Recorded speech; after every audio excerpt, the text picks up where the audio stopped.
any sentence that gives you direct meaning or very easy for you to understand. So that comes under simple sentence. Now, what are imperative sentences? Imperative sentences are those wherein you give instructions. Okay, what are those? They give instructions. They come under imperative sentence. Simple sentence which gives you direct complete meaning with subject and verb in it. Only one independent clause will be there. Okay, so that means one subject and one verb.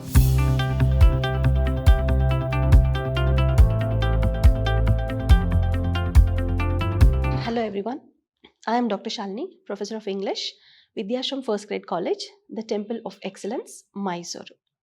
Today we are here to discuss language component session prescribed for B.B.A. So in this module, we are going to discuss about what is a sentence. We are going to understand the definition of a sentence.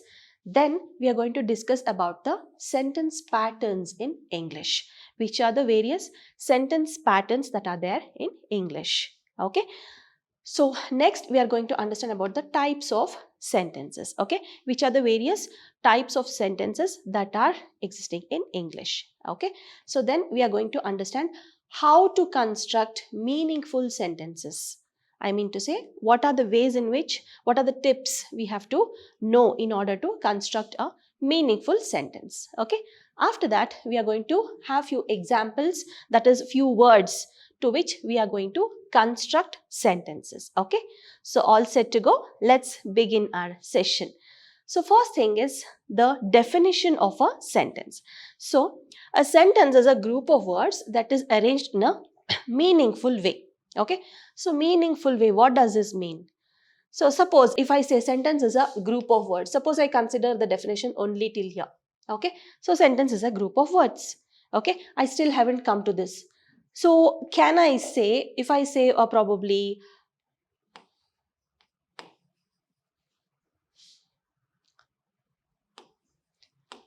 of course this gives you meaning, isn't it? It's a group of words wherein you can get the meaning. Okay.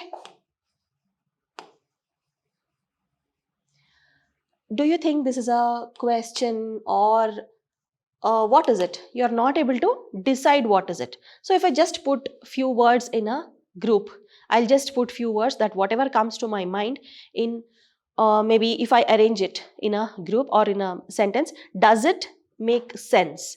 But so we have to understand here. So whenever we are arranging this group of words in a meaningful way, this is more important.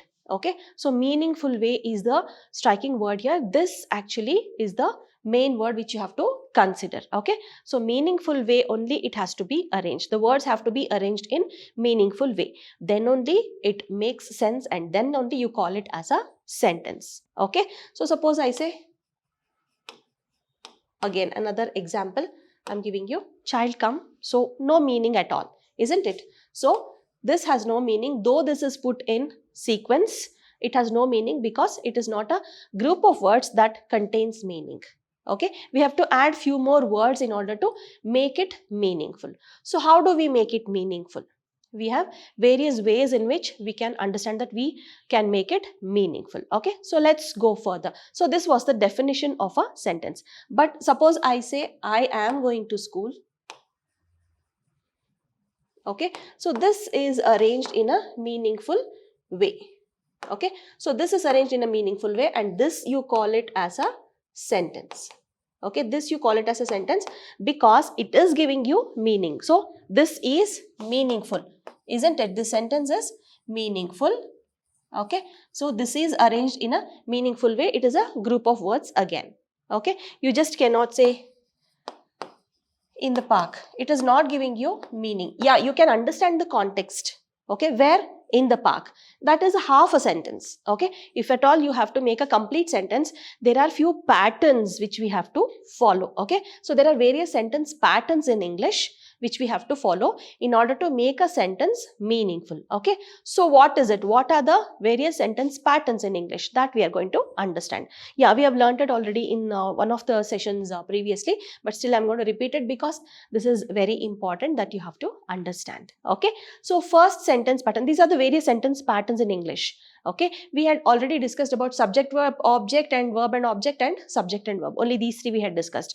Two more we did not discuss. Okay, so here subject, verb, and object, that is basic sentence pattern in English.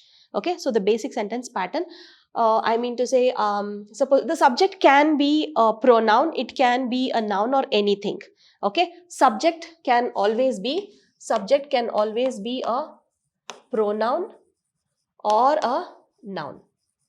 Okay, it can be anything. So I'm just giving you one example here. So I say cat, verb, that is the action word, killed a rat. It's an object. So object also can be a pronoun or a noun also. Okay, so cat killed a rat. This is the subject, verb, and object.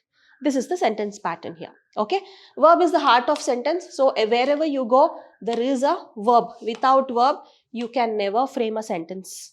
Okay, verb is the heart of the sentence. Fine. So this is one of the sentence patterns of English. Then verb and object, all imperative sentences. What are imperative sentences? Imperative sentences are those wherein you give instructions. Okay, what are those? You give instructions. They come under imperative sentence, or maybe order, or maybe command, okay, or maybe request, okay, or wish also, wishes. So all these come under the category imperative sentences. Okay, so this you already know, but it's just a reinforcement. Okay, so just for you to understand it better. Okay, so here verb and object, they come under imperative sentences, because imperative sentences, they always begin with a verb only. Okay, so they don't have a subject in them. Okay, so get out, I say. Okay, or give a pen. Okay, so this is an object. Here there is no object also. Here there is no object also. There is a verb and there is an adverb. Okay, so here this is an object, this is a verb. So this is an imperative sentence.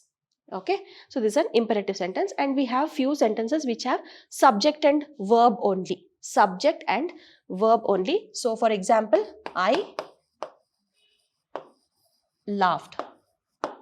I laughed. Or maybe she wrote. Okay, this is just a subject. These both are subjects and these both are verbs. Okay, so this is also a type of a pattern of sentence in English. Okay, so subject and verb. Fine. Then we have subject, verb, and adverb. Okay, sometimes we may have subject, verb, and adverb also. So which are those? Suppose I say, I'll take this example only. I'll continue this. I laughed. Okay, I is the subject, laughed is the verb, then you have adverb, loudly. How did you laugh? You have already learnt adverbs, right? Adverbs tell us how the verb is done. Okay, how is the work done? That is shown by the adverb. So loudly shows how the work is done. So how did you laugh? Loudly. So subject, verb, and adverb. That is one of the sentence patterns in English. Okay, so here you have subject, verb, and adjective sometimes. Okay, so how do you say subject? You can say I am happy. Okay, what kind of person you are? I am happy. How are you? I am happy. Okay, so here actually auxiliary verb, I mean to say the helping verb, okay, that is used as a main verb in the sentence. Sometimes main verbs may not be there, but a verb will be there. An auxiliary verb can be used as a main verb in the sentence. Okay, so this is another sentence pattern in English. More of discussion on this, that is the sentence pattern of English, can be had when we come back to the life class, that is the physical classes. Okay, so first we'll understand about three different types of sentences. Okay, what is it? I spoke about imperative sentences, and just now I am speaking about simple, compound, and complex sentences. So we are not able to understand. So what is it? Basically, there are 4 types of sentences. Okay, so we have declarative sentence, or a statement also you can say, or assertive sentence also you can call it as. Okay, so that is basically a plain statement. Then we have interrogative sentences. Interrogative sentences are those that ask questions. Okay, so that is another type. The third one is imperative sentence. That is when we talk about the instructions, orders, all these. Okay, so they come under imperative. And the last one is exclamatory sentences, wherein we express our sudden shock. Okay, shock or anger or surprise or whatever. Okay, so all these come under exclamatory sentences. But basically we have to understand about 3 different types of sentences, that is simple, compound and complex sentence. As the name says, simple sentence is very simple to understand. Okay, you will have subject, verb and object. So this sentence pattern will be there in simple sentences.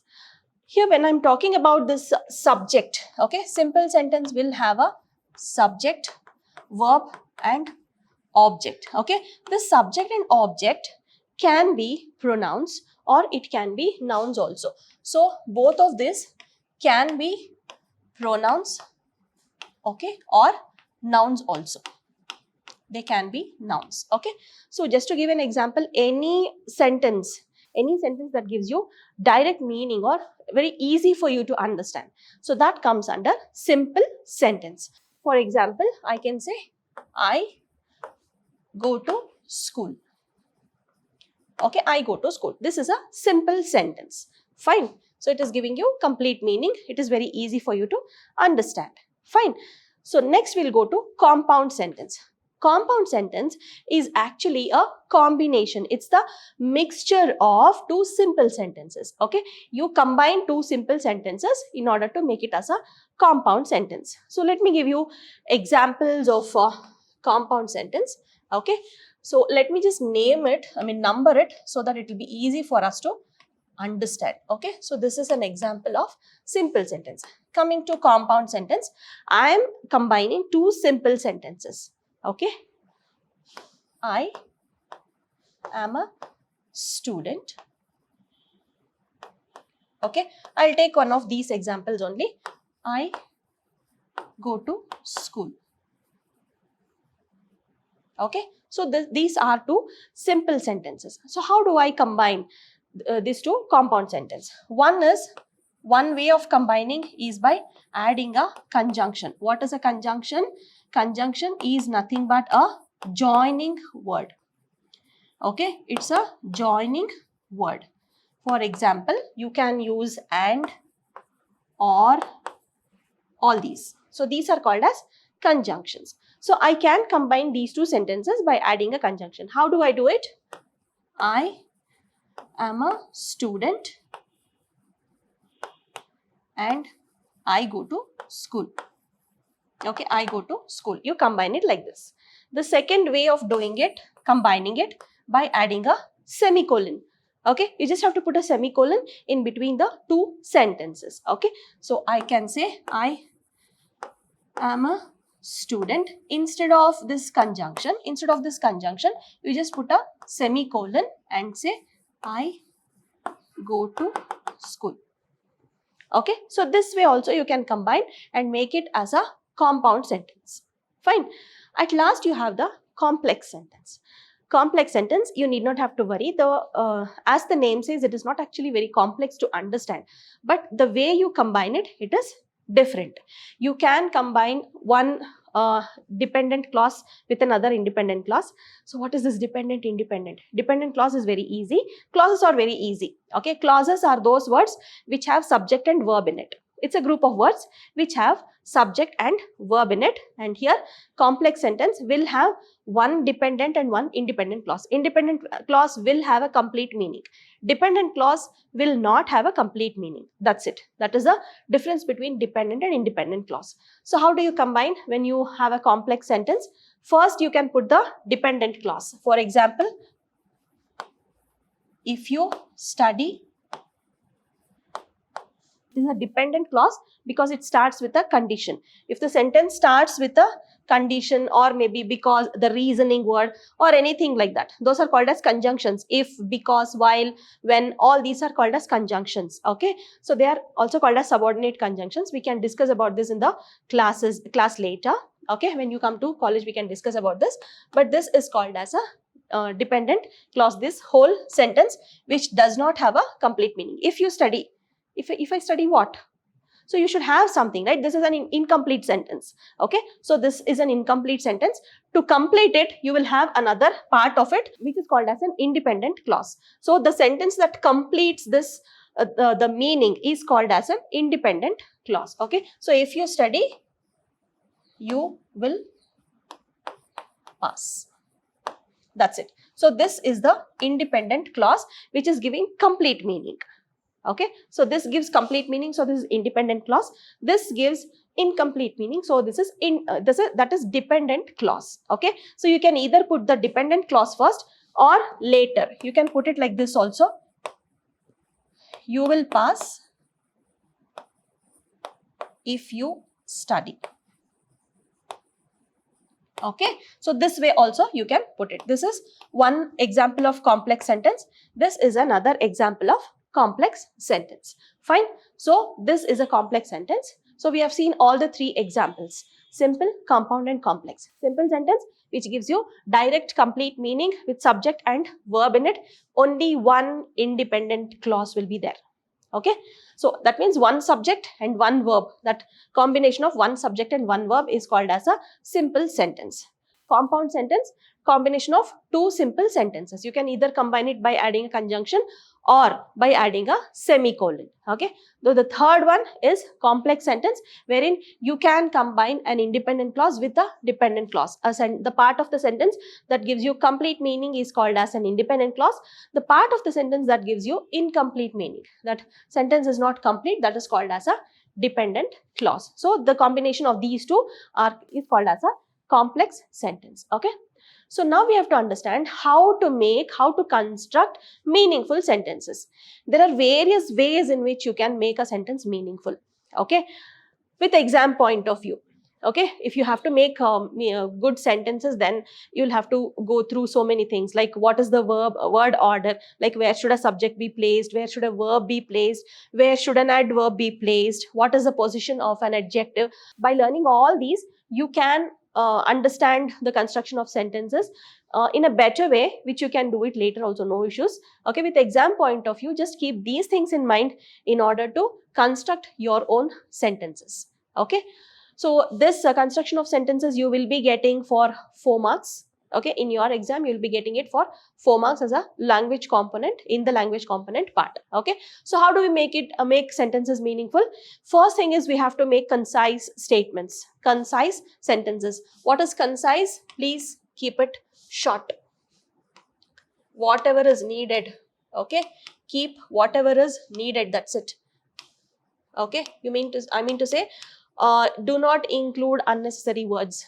Okay, so concise means very crisp, short ones. If at all they ask you to make a sentence out of this word school, okay, then don't make it a very long sentence. I am studying in a school where, no, please do not do it. Okay, I study in a CBSE school, that much is enough. Okay, so that is called concise. Okay, make it as short as possible so that you will not end up in confusion. It's not the teacher will not understand or the valuer will not understand and it is the marks is not given. No, not like that. I don't want you to end up in a confusion. Okay, so keep whatever is needed in the sentence. Okay, do not add unnecessary words. Write a clear sentence. Okay, don't be in a confusion, like I want to make a very good sentence, I want to impress the valuer. No need. The main point is you have to get marks, that's it. So make the sentence very clear. Okay, as I said, do not include unnecessary words, make the sentence very clear. Okay, so keep whatever is required so that meaning will be delivered and you will get marks, that's it. So the agenda is achieved. Fine. Then avoid vague and unnecessary words. Yeah, this is the main point, you have to keep it in mind. Okay, suppose you don't know the meaning of some word. Okay, suppose you don't know the meaning of some word and you are keeping it in the sentence. Okay, you don't know whether the word exists or not, but you still keep it in the sentence, which may result in the sentence going wrong. So how do I do it? Suppose the word is given as drive. Okay, suppose the word is drive. Okay, then I say I drive the car. I drive the car. This was enough, isn't it? This was enough. I want to add some more word because I want to show that I know these words. I just add this word fastly. Okay, now I don't know whether that word exists or not. I simply wrote it because I've heard people using it. Only because people are using it, that doesn't mean that that word exists or that's a correct way of using it. Okay, actually speaking, there is no word fastly at all. Okay, fastly, there is no word at all. It is actually fast. You should have written fast. Okay, but the sentence would have been better if you would have stopped the sentence here. Okay, the sentence would have been better if had you stopped it there. You don't know whether the word is there or not. You don't know whether the word is correct or not. Just because you have heard many people using it, even you have used it, which has resulted in a wrong sentence. Okay, few examiners might not even give marks for that.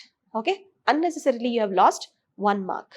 So make sure you do not use vague words or unnecessary words. Vague is some word that creates confusion. Okay, vague is some word that creates confusion. You don't know the proper meaning of a word and you end up using it. That creates a wrong meaning. Okay, so this is actually the wrong way of framing a sentence. So do not use unnecessary words. Do not use words that create confusion in the examiner's mind, because whenever they value, they look for proper meanings. Third semester of your degree.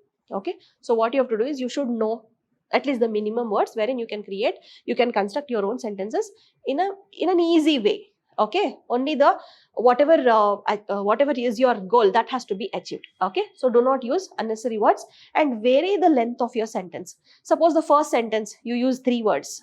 Okay, so the first sentence you use like I go to school. Okay, next one they give you some other word like shop. Okay, you cannot just say you cannot just strike it and write shop. I go to shop. No, then they will think you don't know the sentence, you don't know the language. Okay, so vary the length of the sentence, or maybe vary the words. You have to frame it in a different way. I bought a pen from the shop, you can say. Okay, so in that way you have to vary the length of the sentence. You have to vary the sentence pattern also. Okay, so they'll judge you in those 4 sentences whether you know to frame a sentence or not. So you have to be very careful in using the words in your sentence also. Okay, so that is the main thing. Then please use active speech. Do not struggle only because you know you have learned passive voice. You need not have to use it in making a sentence. Okay, please use active voice only. That is enough. Okay, so let me give you an example. Suppose for this I say, suppose a word is given. These words will not be given, but I'm just giving you an example. These words will not be given because the words that are given for you to frame sentence will be from the text only. That is the prose what you have understood, you have learnt it. That is the financial expert. Okay, so kill, that is no there is no word there, but still I'm just giving you an example. Suppose it is in active voice, it is in passive voice. Okay, this is active voice and I'm using it in passive voice. Active voice, I say, cat killed the rat. Okay, cat killed the rat. Fine, it is past tense. It is in past tense. Suppose I use it in past tense. I don't know how to frame sentence in passive voice. So how do I do it? The rat killed cat, because you remember only the basic basic rule of active and passive voice, changing from active to passive. How do you do it? Change subject, interchange subject and verb, and add by. I have told you have not added by, you have forgotten. Okay, so a cat cannot kill a rat. Of course it might be possible sometimes, but factually it is not possible, isn't it? So you might have forgotten. So the valuer will identify you might have forgotten a word over here, that is by. You might have forgotten, so that gives a different meaning. So factually which is not possible, that depends on the examiner. He might not give you any marks. Okay, so please use active voice which delivers the meaning correctly. Okay, which is very clear for anybody to understand. Okay, then we have use parallel structure. If at all you are using comparison in two, maybe if you're comparing two things or anything, please use parallel structure. For example, make, like I told you about simple sentences, make use of simple sentences whenever you are comparing two things, or make use of active voice only in order to frame sentences, or make parallel structure, or maybe comparing two things. Okay, so what I mean to say is, as a whole, please use simple sentences, please make it direct to the point, and please use active voice. These three things if you keep in mind, that is enough. Your sentence will come out very beautifully, and you can just close your eyes and earn 4 marks. Okay, then we have few examples here. Okay, so how to frame sentences, few examples how to frame sentence. Appreciate, it's actually a verb. Appreciate is actually a verb. Please use the sentences, the words as it is in the sentence. Okay, do not change it to appreciating, appreciation. No, please do not do it. It's okay, you can show your language expertise even if you use that, but better use the same words so that you will not end up in confusion. When you change from appreciate to appreciation, so you may not know what like which part of speech that falls into. It may be a noun, it may be an adjective. So you don't know which part of speech it falls into, then you may end up using it wrongly. That's the reason. Do not change any words, use it as it is. Changing it to past tense is fine. Okay, appreciate, appreciated, that's fine. Okay, but appreciation or something like this, it is not advisable. Okay, if you know the part of speech, if you're perfect, then fine. How do you become perfect? Use it in your language, like every day. If you start speaking in English, then it will become a practice for you to change the words and use it. Okay, so you can use this, you can change little and you can use it. Appreciate is a word that is given. You can say, suppose you want to use it as the teacher, this thing only, so you say teacher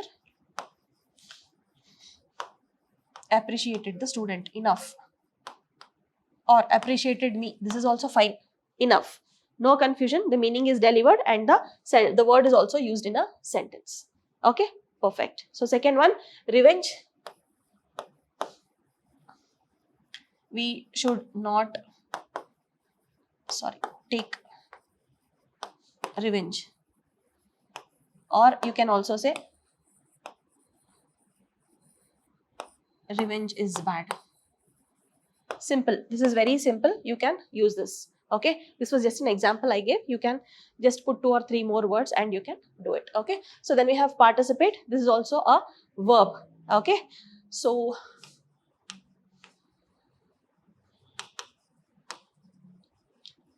I'm using the same word, I'm not making any changes here. Okay, we must participate in class.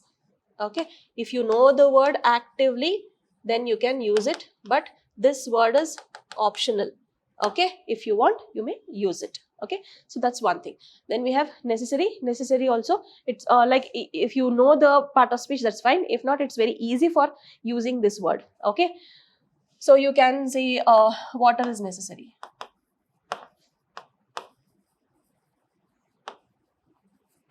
Very easy sentences only you can make.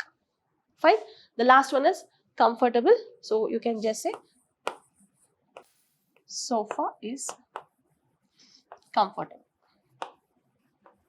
Okay, so very easy sentences, no confusion, just use whatever is required. Okay, so these were few examples of the words that that might be given for framing sentences, but we'll discuss more about this even in class, as well as when we come to discuss about the model question paper. Okay, so these were few examples that we learned. So in today's session, what did we learn? We learned about framing sentences. Okay, how to frame meaningful sentences and what are the tips by which we can make our sentences meaningful, crisp and apt. Okay, so in the next session, we'll be learning about reading comprehension, which is very much important for with your exam point of view.